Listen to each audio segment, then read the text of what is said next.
Ariel Helwani in Chicago gearing up for UFC on Fox 6 alongside Anthony Showtime Pettis, who meets Donald Cowboy Cerrone this Saturday night live and free on Fox. And Anthony, it has almost been a year since you last fought inside the octagon.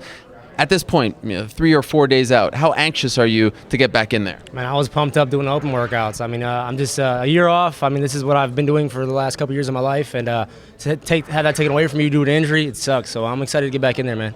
How's the shoulder feeling, right? I gave it time off, man. It was supposed to be like a 6 or 7 month off thing. It took a little longer than I expected, but I made sure this ain't going to be a factor coming in 2013.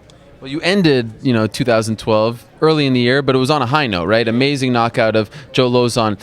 Do you feel at this point like you need to work to get back to where you were then? Because, after that fight, they were talking about you getting a title shot, all that stuff. Like now you kind of fell down a few notches on the ladder and have to work yourself back up? Yeah, for sure. I mean, you get these guys having a whole year to advance themselves, taking fights. Nobody remembers anything but your last fight. I mean, my fight's been a long time ago. You got guys like Cowboy coming off knockouts. I mean, doing a lot of things in the division. So, I mean, I was on the outside looking in, seeing these guys advance. But I still feel that spot's going to come back quick. I mean, I haven't had a great performance, this weekend, and I think I'll be right back where I'm supposed to be.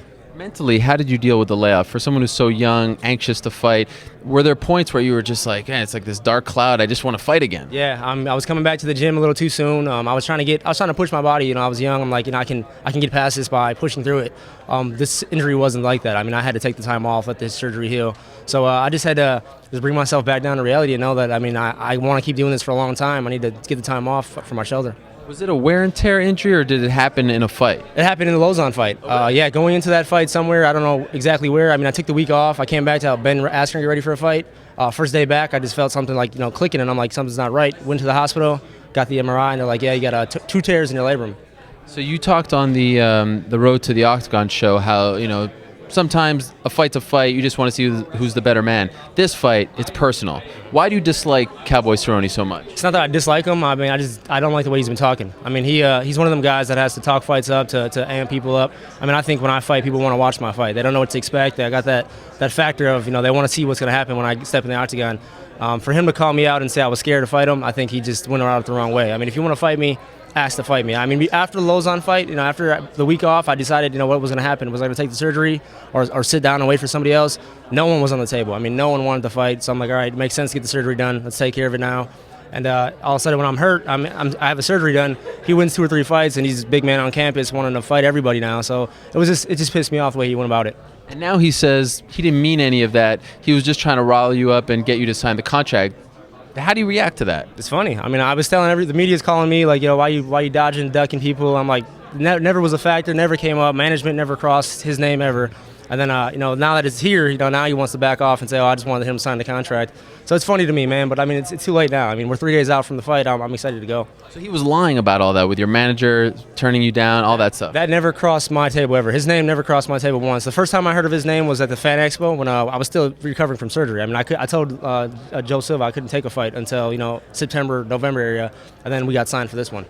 You guys are obviously both in WC doing great things. Was he on your radar? Like, did you think at some point in the UFC you would meet up? Definitely. I thought in WC he was going to be the next fight if the organization didn't dissolve and I had the title.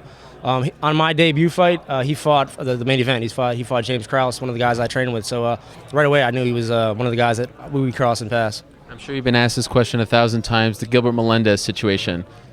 How annoying is it? How frustrated are you that the Strikeforce champion is getting a shot before the WC champion? Yeah, it's annoying. I mean, it's more annoying than the fact that I missed mine twice. I mean, I got after the Lozon fight, it came out of his mouth like, yo, you're going to be next. And then all this, so much stuff's been promised in the UFC that never came through. Where I'm just done with listening to stuff. I mean, I got to take what's mine. I can't expect somebody to hand it to me. I need to go out this year, have a great performance, and just do what I got to do. Interestingly enough, when Nate Diaz fought Jim Miller in May, he waited 3 months, waited to see what happened with Benson and Edgar, and then they fought in December, right? Your fight is 3 months before the Gill versus Benson fight. Will you wait to see what happens then, or are you not waiting anymore? I'm not waiting anymore, man. I mean, I just want to. I'm supposed to be the best. I need to fight the best to prove that I'm up there. So I mean, whoever they put at me next, I'm going to take it. Does Showtime Pettis have to prove a point on Saturday? Do you need to do something spectacular to reaffirm your place in that division? Yeah, I can't sneak by with a decision. If I fight this fight and have a decision, I'm still gonna be right where I was at. So I got something to prove this fight, and I got a tough guy to do it again. So my hands are full right now with this fight. So I got a tough guy to fight, but I need to do what I can do, what I know I can do. Thanks so much, Anthony. Good luck on Saturday. Man, appreciate it.